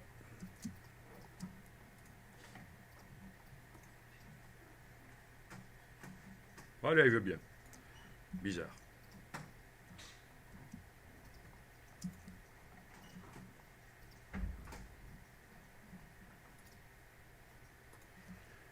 Monsieur, soudainement, le trou de mes hanches, ce sont... Ok, vous regardez. Open your eyes. Ouvre tes ouilles. Il y en a qui ont un petit problème, c'est que après avoir fait le masque d'écrêtage, une des anses, voire même les deux, restent pleines. On voit le décor à travers. Alors ça, c'est un cas particulier. Je ne sais pas comment vous êtes arrivé à faire ça, mais je vais vous montrer comment le résoudre. Il va falloir sélectionner avec la flèche blanche plus, puisque ça fait partie d'un groupe. Ok. Un groupe d'écrêtage, un groupe de masques d'écrêtage. Flèche blanche plus, sélectionner uniquement le trou de l'anse. Et il faudra aller dans menu fenêtre, option d'objet. Menu fenêtre, option d'objet. Je vais déployer ici les options. Il faudra inverser le sens de construction du tracé comme ceci. Voilà. Évidemment, vu que moi, j'avais pas de problème, en faisant ça, je crée le problème. On est d'accord? Je vais le faire ici aussi. Je sélectionne uniquement ça, j'inverse le sens de construction. Et donc, j'ai le problème que vous avez. Donc, pour le régler, je sélectionne le tracé et dans les options d'objet, j'inverse. Voilà. Et ça fait un trou comme il faut. Ça ne peut pas arriver si on a mal fermé le tracé ou si on n'a pas fermé. Normalement, il fallait fermer le tracé, en fait. Hein. Ok.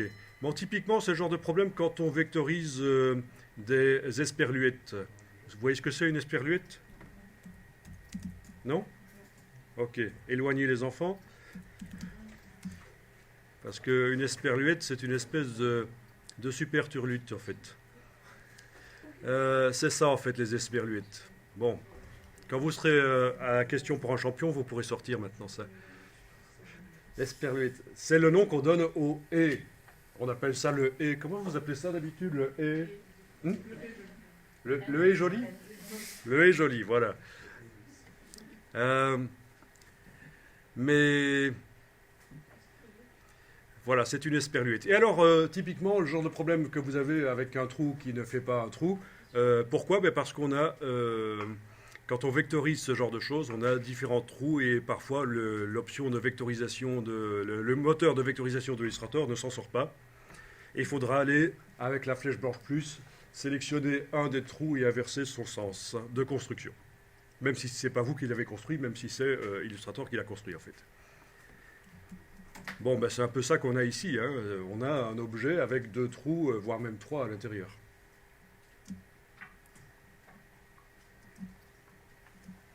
Bien, vous enregistrez le fichier sous un autre nom.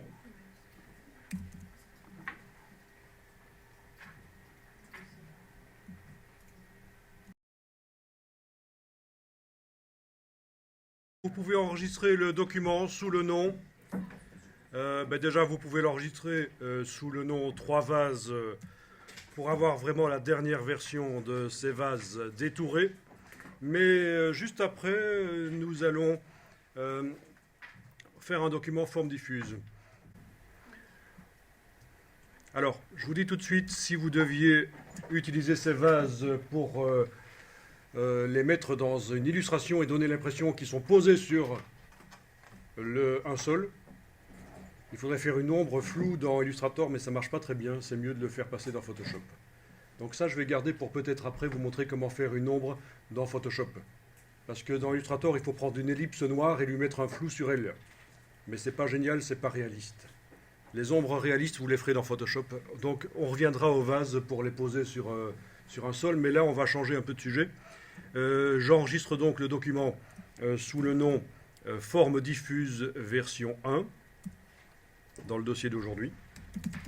Hier, on a vu les formes artistiques. Et bien, on va voir les formes diffuses ici. Et je crois que ça va intéresser nos stylistes parce que si vous voulez mettre une frange particulière le long d'un tissu, ça va pouvoir vous aider, ça. Parce que la forme artistique, elle s'allonge tout le long du trait, tandis que la forme diffuse, elle se répète. Bien, et la forme diffuse, on va la faire au départ d'un des 3 vases, en fait, pour commencer. Donc, vous allez choisir un des 3 vases. Ce qui nous intéresse, c'est le tracé sur ce vase. Je vais simplement, ici, annuler l'écrêtage, objet, masque d'écrêtage annulé. Voilà. Je peux supprimer l'image.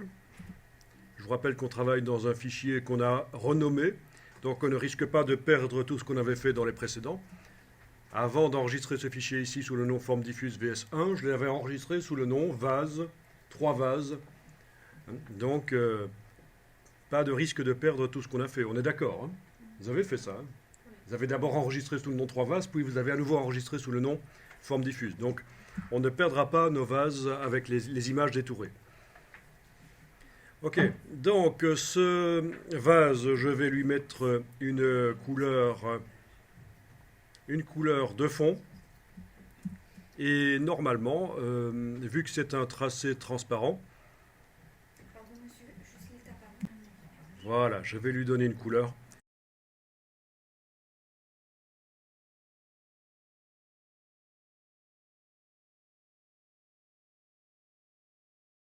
Alors, pour les couleurs, ça pourrait vous intéresser d'utiliser le nuancier Pantone. C'est l'occasion de le voir. Il y en a qui connaissent Pantone.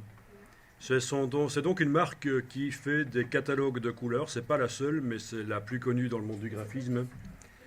Donc, plutôt que de me limiter ici aux couleurs du nuancier, je vais aller en bas à gauche dans le nuancier, dans les bibliothèques. Et là, vous avez catalogue de couleurs. Et là, vous pouvez aller chercher Pantone Solid Coated. Ne prenez pas Pantone CMJN. On va prendre Pantone Solid Coated. Vous ne l'avez pas? Ah, non.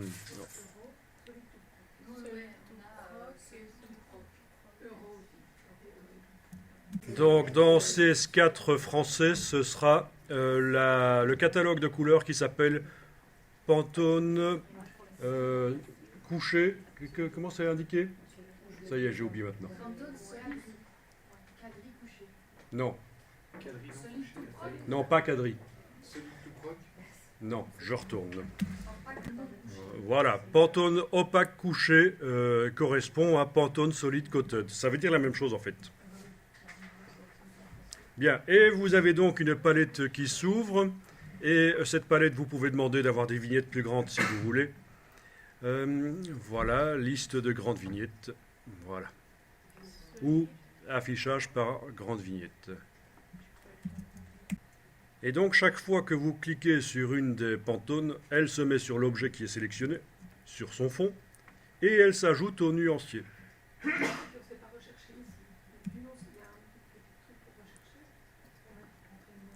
Vous n'avez pas de cartouche recherchée? Demandez peut-être d'afficher les options dans le menu. Oui, vous êtes dans CS4. Est-ce que vous avez affiché les options dans le menu? Champ recherché. Afficher le champ recherché, voilà. Mais ça suppose qu'on connaît le numéro de la Pantone, évidemment.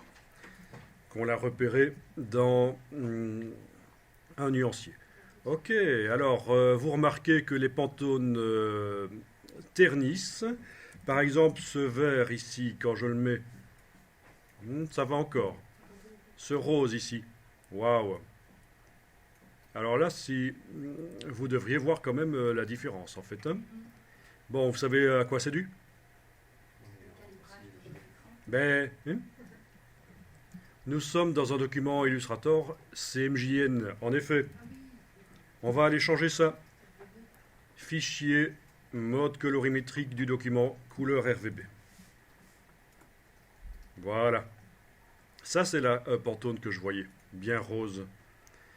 Bon, et c'est là qu'il y en a qui vont dire oui, mais si c'est pour imprimer, il faut faire en CMJN. Bon, ça, c'était vrai il y a 15-20 ans, mais les techniques, ça évolue. Vous pouvez faire des documents en RVB. Et au moment d'exporter en PDF, vous faites la conversion vers le CMJN qui sera utilisé à l'impression.